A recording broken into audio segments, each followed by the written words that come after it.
سیرت النبی صلی اللہ علیہ وسلم، قسط نمبر 98، عنوان مکہ کی طرف کوچ۔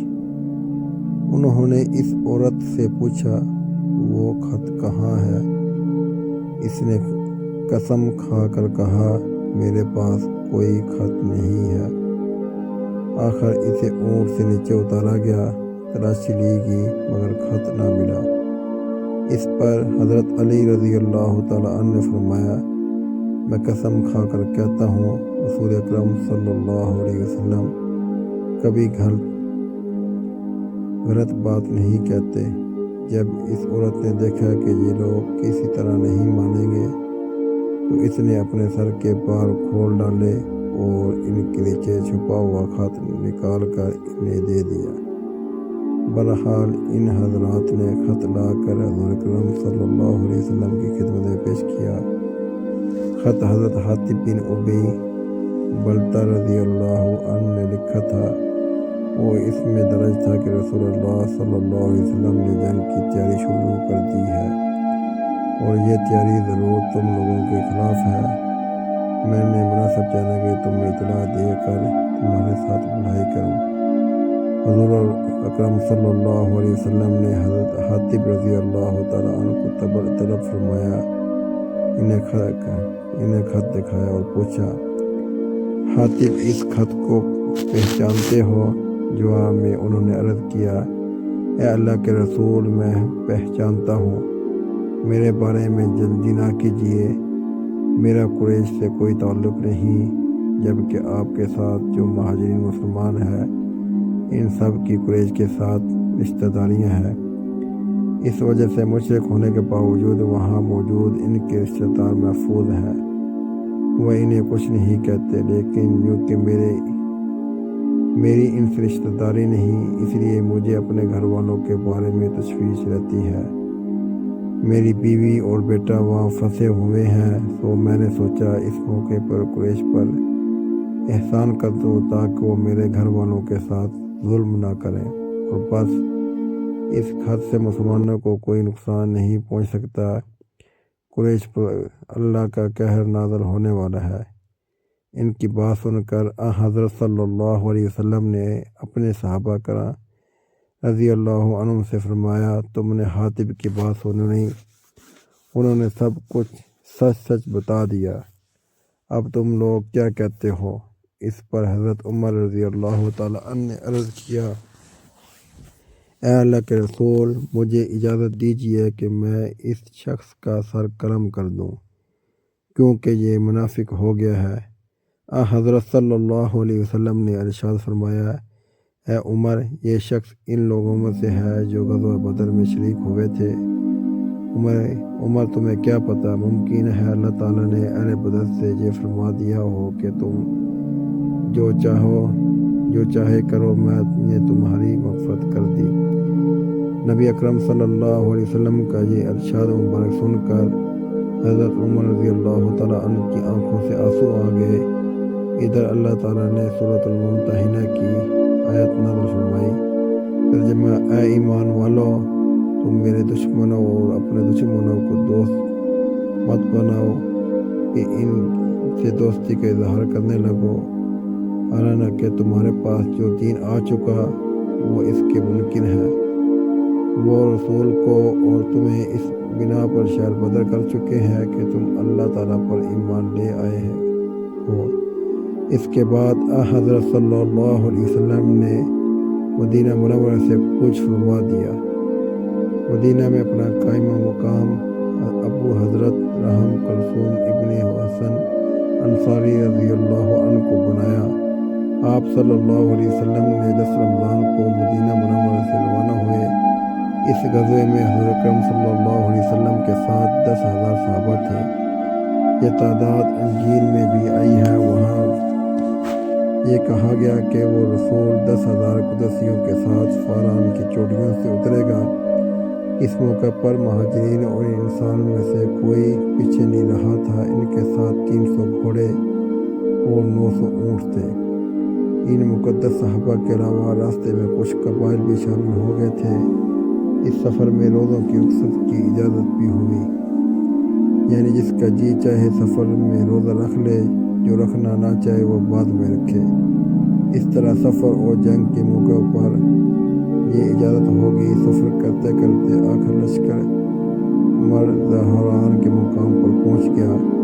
اس مقام کا نام اب وطن مرد ہے۔ لشکر کی روانگی سے یہاں پہلے کیونکہ آپ صلی اللہ علیہ وسلم نے یہ دعا فرمائی تھی کہ قریش کو اسلامی لشکر کی آمد کی خبر نہ ہو، اس لیے انہیں خبر نہ ہو سکی۔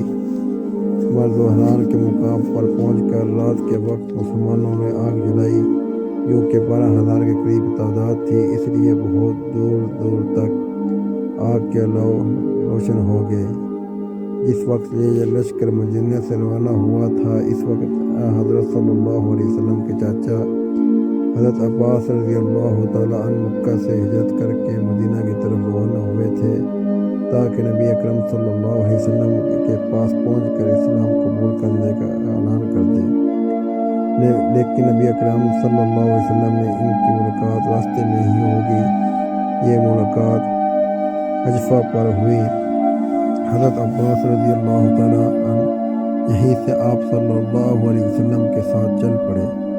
انہوں نے اپنے گھر کے افراد کو مدینہ منورہ بھیج دیا۔ اس موقع پر اللہ کے رسول صلی اللہ علیہ وسلم نے ان سے فرمایا، اے چچا، آپ کی یہ ہجرت اس طرح آخری ہجرت ہے جس طرح میری نبوت آخری نبوت ہے۔ یہ آپ صلی اللہ علیہ وسلم نے اس لیے فرمایا کہ عام طور پر مسلمان قریش کے ظلم سے پھر ابو سفیان وہاں سے نکل کر منورہ حضور اکرم صلی اللہ علیہ وسلم کی خدمت میں حاضر ہوئے۔ مکہ فتح کرنے کے لیے تشریف لے جا رہے تھے۔ اس کے بعد تو مکہ سے ہجرت کی ضرورت ہی ختم ہو جاتی، اس لیے آپ صلی اللہ علیہ وسلم نے یہ فرمایا کہ یہ آپ کی اس طرح آخری ہجرت ہے جس طرح میری نبوت آخری ہے۔ آپ صلی اللہ علیہ وسلم کے اس فرمان سے آپ صلی اللہ علیہ وسلم کے بعد نبوت کرنے والوں کا مکمل طور پر اور واپس مکہ لوٹ آئے۔ رد ہو گیا۔ ختم نبوت زندہ باد۔ حضرت عباس رضی اللہ تعالیٰ عنہ اس خیال سے مکہ کی طرف چلے کہ قریش کو نبی اکرم بتائیں اللہ کے رسول کہاں تک آ چکے ہیں۔ قریش کے حق میں بہتر ہے کہ مکہ معظمہ سے نکل کر پہلے ہی آپ کی خدمت میں حاضر ہو جائے۔ اپنے گھر والوں کو ادھر یہ اس ارادے سے نکلے، ادھر ابو سفیان بطیر بن ورقہ اور حکیم بن حزام حضرت صلی اللہ علیہ وسلم کے متعلق خبریں حاصل کرنے کے لیے نکلے، کیونکہ اتنا ان لوگوں کو اس وقت معلوم ہو گیا تھا کہ حضرت صلی اللہ علیہ وسلم نے لشکر کے ساتھ مدینہ منورہ چاروں طرف فرمایا ہے شروع ہو گئی، لیکن انہیں یہ معلوم نہ ہو سکا تھا کہ آپ صلی اللہ علیہ وسلم کس طرف گئے ہیں۔ اب جو یہ پائے نکلے تو ہزاروں جگہوں پر آگ روشن دیکھی تو بری طرح گھبرا گیا۔ ابو سفیان رضی اللہ تعالیٰ عنہ کے منہ سے نکلا، میں نے آج کی رات جیسی آگ کبھی نہیں دیکھی اور نہ اتنا بڑا لشکر کبھی دیکھا۔ یہ تو اتنی آگ ہے جتنی عرفہ کے دن حاجی جلاتے ہیں۔ جس وقت ابو سفیان نے یہ الفاظ کہے، اس وقت حضرت عباس رضی اللہ تعالیٰ عنہ وہاں سے گزرے۔ انہوں نے الفاظ سن لیے، چنانچہ انہوں نے ان حضرات کو دیکھ لیا اور ان کی طرف آ گئے۔ حضرت عباس رضی اللہ تعالیٰ عنہ نے بھی حضرت ابو سفیان کے دوست تھے۔ ابو حنظلہ، یہ تم ہو؟ حضرت عباس رضی اللہ عنہ بولے۔ ابو حنظلہ ابو سفیان کی کنیت تھی۔ ہاں یہ میں ہوں، اور میرے ساتھ بدیل بن ولقہ اور حکیم بن حزام ہے۔ تم کہاں؟ جواب میں حضرت عباس رضی اللہ تعالیٰ عنہ نے کہا، اللہ کے رسول صلی اللہ علیہ وسلم تمہارے مقابلے میں اتنا بڑا لشکر لے آئے ہیں، اب تمہارے لیے فرار کا کوئی رستہ باقی نہیں رہا۔ ابو سفیان یہ سن کر گھبرا گئے اور کہنے لگے، اب قریش کا کیا ہوگا؟ کوئی تدبیر بتاؤ۔ یہ سن کر حضرت عباس رضی اللہ تعالیٰ عنہ نے کہا، اللہ کی قسم، اگر حضرت صلی اللہ علیہ وسلم نے تم پر قابو پا لیا تو تمہارا سر قلم کر دیں گے، اس لیے بہتر ہے یہی ہے کہ میرے کھچر پر سوار ہو جاؤ تاکہ میں تمہیں حضرت صلی اللہ علیہ وسلم کی خدمت میں لے جاؤں اور تمہاری جان بخشی کرا لوں۔ حضرت سفیان فوراً ہی حضرت عباس رضی اللہ تعالیٰ عنہ کے پیچھے کھچر پر سوار ہو گئے۔ حضرت عباس رضی اللہ تعالیٰ عنہ اور ابو سفیان اس جگہ سے گزرے جہاں حضرت عمر رضی اللہ تعالیٰ عنہ نے آگ جلا رکھی تھی۔ حضرت عمر رضی اللہ تعالیٰ عنہ نے انہیں دیکھ لیا، فوراً اٹھ کر ان کی طرف آئے اور پکار اٹھے، کون اللہ کا دشمن ابو سفیان؟ یہ کہتے ہی حضرت عمر رضی اللہ تعالیٰ عنہ نبی کریم صلی اللہ علیہ وسلم کی طرف دوڑ پڑے۔ یہ دیکھ کر حضرت عباس رضی اللہ تعالیٰ عنہ بھی کھچر کو ایڑی لگا دی اور حضرت عمر رضی اللہ تعالیٰ عنہ سے پہلے نبی کریم صلی اللہ علیہ وسلم کے خیمے تک پہنچنے میں کامیاب ہو گئے۔ پھر جلدی سے کھچر سے اتر کر خیمے میں داخل ہوئے۔ ان کے فوراً بعد حضرت عمر رضی اللہ تعالیٰ عنہ بھی خیمے میں داخل ہو گئے اور بول اٹھے، یا رسول اللہ، یہ دشمن خدا ابو سفیان ہے۔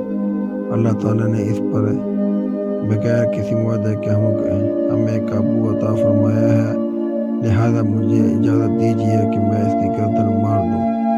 مگر اس کے ساتھ ہی حضرت عباس رضی اللہ تعالیٰ نے فرمایا، اللہ کے رسول، میں انہیں پناہ دے چکا ہوں۔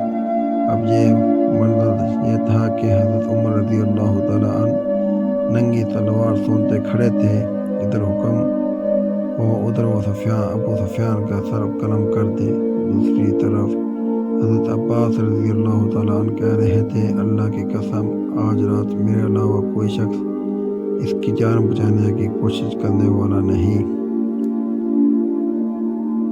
یہ سیرت نبی صلی اللہ علیہ وسلم کے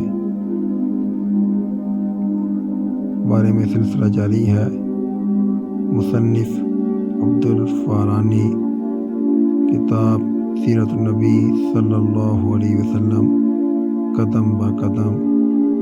میری ویڈیو دیکھنے کے لیے میرے چینل کو سبسکرائب کیجیے۔ شکریہ۔